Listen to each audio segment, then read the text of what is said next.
समंदर पर कई टन भारी बर्फ जमी हुई है। इस बर्फ को ना हथौड़े से तोड़ा जा सकता है, ना ही इस बर्फ में ड्रिल मशीन से छेद किया जा सकता है, ना ही बम के धमाके से इस बर्फ को उड़ाया जा सकता है। लेकिन इस आइस ओशन को तोड़ना बहुत जरूरी है। अगर ये बर्फ नहीं टूटेगी तो पूरा सी रूट ठप हो जाएगा। और ये बर्फ कैसे टूटती है वो देख लीजिए। समंदर में चाहे बर्फ की जितनी मोटी परत हो, बर्फ चाहे कितनी भी जमी हो, चाहे पूरा महासागर ही क्यों न जम जाए, लेकिन जब ये जहाज इस आइस ओशन पर उतरता है तो फिर इसे रोक नहीं पाता है, न बर्फ की मोटी परत, न जमा हुआ आर्कटिक।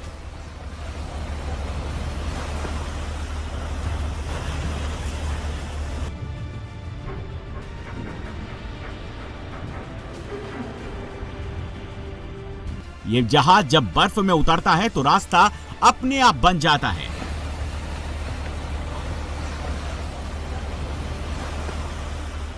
बर्फ की परतों को एक झटके में चकनाचूर कर सकता है, बर्फ की छाती को चीरकर अपना रास्ता बना सकता है।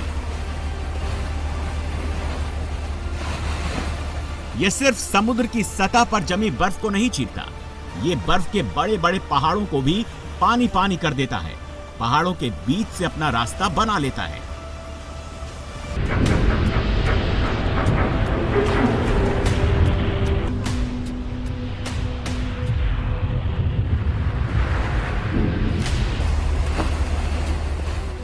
ये आइस ब्रेकर शिप है जिसमें न्यूक्लियर इंजन लगा हुआ है। इसकी रफ्तार, इसकी ताकत और इसकी डिजाइन इतनी खास होती है कि बर्फ का महासागर भी इसका रास्ता नहीं रोक पाता।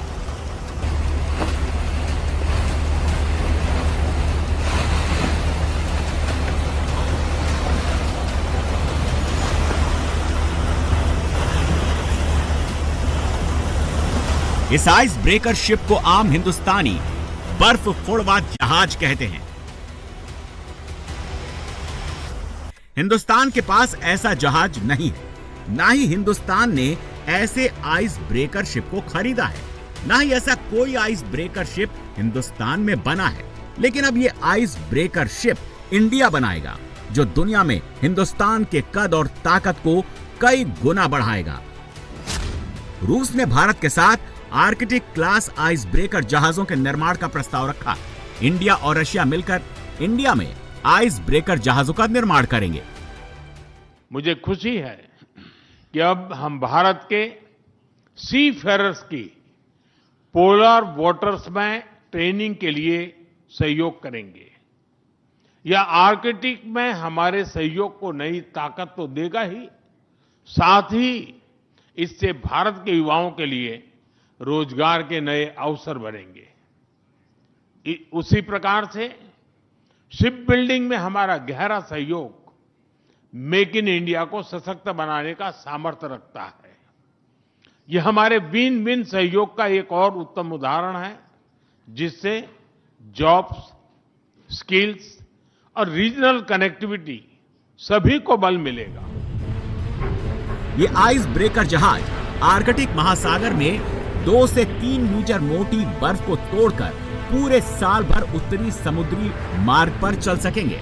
और इस खबर से बीजिंग से लेकर न्यूयॉर्क तक पैनिक बटन दब गया। यूरोप में खलबली मच गई।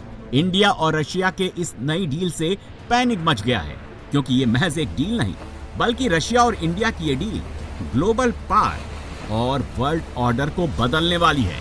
रूस के साथ मिलकर आइस ब्रेकर डील को फाइनल करने की कोशिश चीन भी कर रहा है, लेकिन मोदी ने चीन को झटका दे दिया है।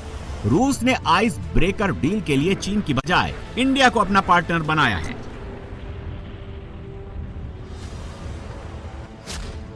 ये इंडिया का मैप है।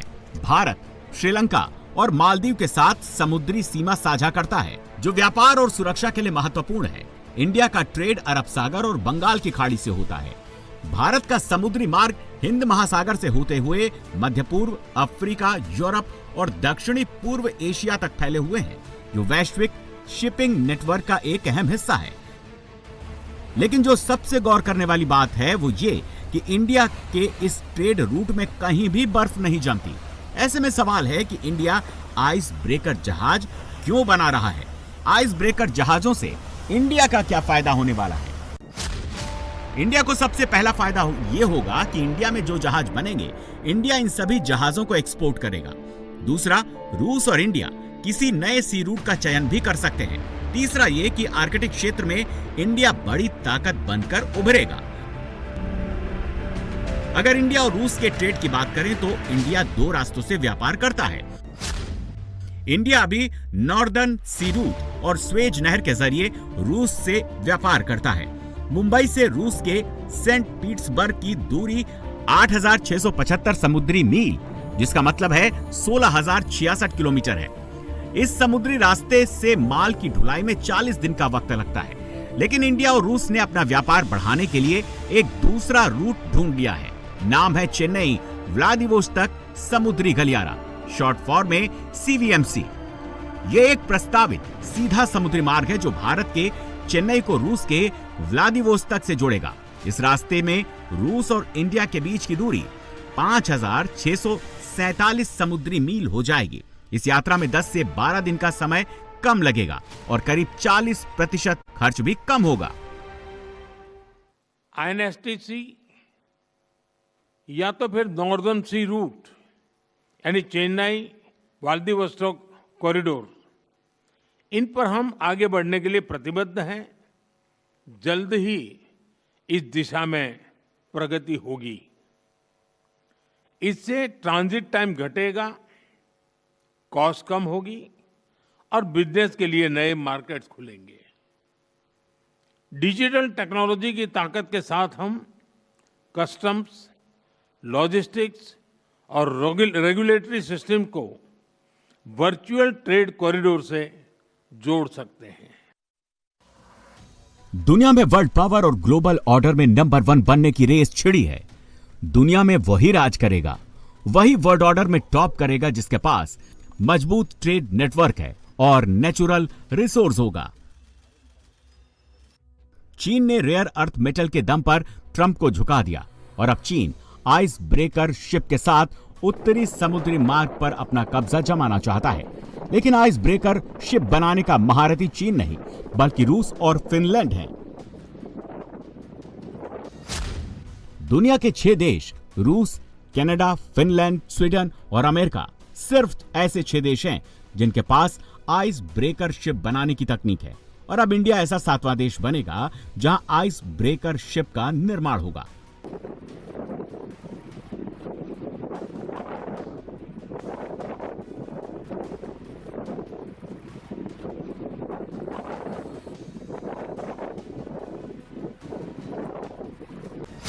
यह रूस का नक्शा है। रूस की समुद्री सीमा लगभग 37,000 से 38,000 किलोमीटर तक फैली है, जिसमें आर्कटिक तटरेखा एक बड़ा हिस्सा है। रूस 3 महासागरों अटलांटिक, आर्कटिक, प्रशांत महासागर से घिरा है, जो इसकी समुद्री शक्ति का आधार है। रूस अपनी नौसेना के जरिए इन समुद्री सीमाओं की सुरक्षा करता है और उसी समुद्री सीमा में रूस की नेवी युद्धाभ्यास करती है। लेकिन आर्कटिक महासागर में साल के करीब 10 महीने तक बर्फ जमा रहती है। ऐसे में इन आइस ब्रेकर शिप की मदद सबसे ज्यादा रूस को होती है। जो हिंदुस्तान में आइस ब्रेकर शिप बनेगी उसका पहला खरीदार रूस ही होगा।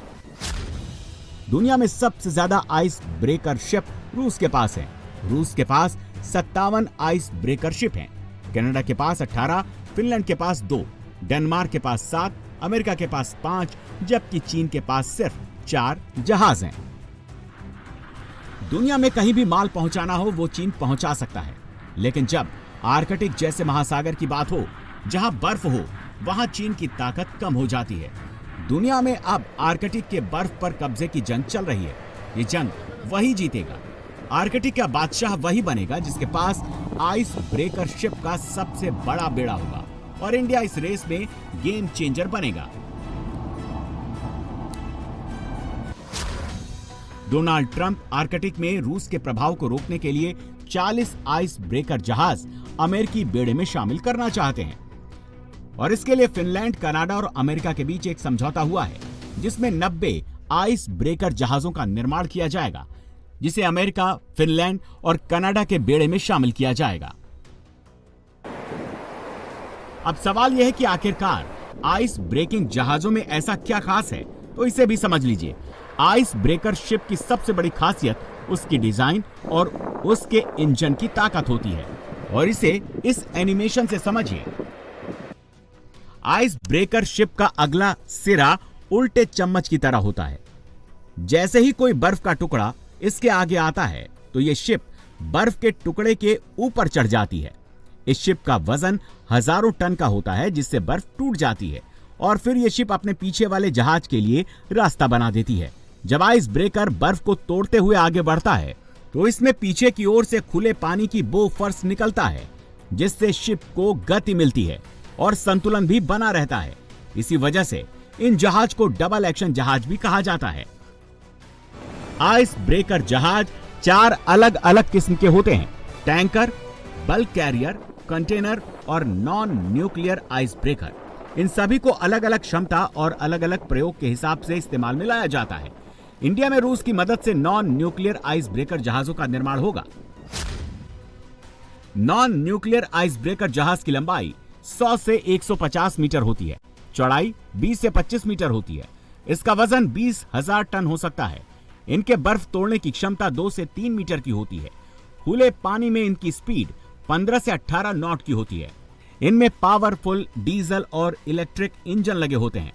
रूस भारत में 4 ऐसे आइस ब्रेकर बनाने की योजना बना रहा है, जिसमें $750 मिलियन से अधिक का खर्च आएगा। आइस ब्रेकिंग शिप का निर्माण फ्यूचर की सबसे बड़ी रेस है, और इस रेस में अब इंडिया बड़ा गेम प्लेयर बनने वाला है। कभी अमेरिका भारत पर दबाव बनाता तो कभी चीन रेयर मेटल का एक्सपोर्ट रोक देता। 2 बड़ी पावर दोनों तरफ से इंडिया पर प्रेशर पॉलिटिक्स आजमाती, लेकिन इंडिया ने रूस के साथ पार्टनरशिप करके अमेरिका और चीन को इस रेस में पीछे छोड़ दिया है। भारत और रूस के बीच साल 2024-25 में ट्रेड 68.7 अरब डॉलर पर पहुंच गया। भारत और रूस का यह टारगेट $100 बिलियन करने का है। भारत सबसे ज्यादा अपना सामान अमेरिका को बेचता है। भारत सबसे ज्यादा सामान चीन से खरीदता है। दोनों लिस्ट में कहीं पर भी रूस नहीं है। रूस का लक्ष्य 2030 तक एनएसआर से 150 मिलियन टन कच्चा तेल, एलएनजी, कोयला और अन्य ढुलाई करना है, जिसके लिए साल भर चलने वाले जहाज जरूरी है। इसके लिए आर्कटिक के रूट में रूस कम से कम 50 आइस ब्रेकर और बर्फ में चलने वाले जहाज इस रास्ते में तैनात किए जाएं। साथ ही नए बंदरगाहों, टर्मिनल और आपातकालीन जहाज बनाए जाएं। आर्कटिक का समुद्री इलाका 6 महीने बर्फ से ढका रहता है। यही वजह है कि आइस ब्रेकर की आगे बहुत जरूरत पड़ेगी।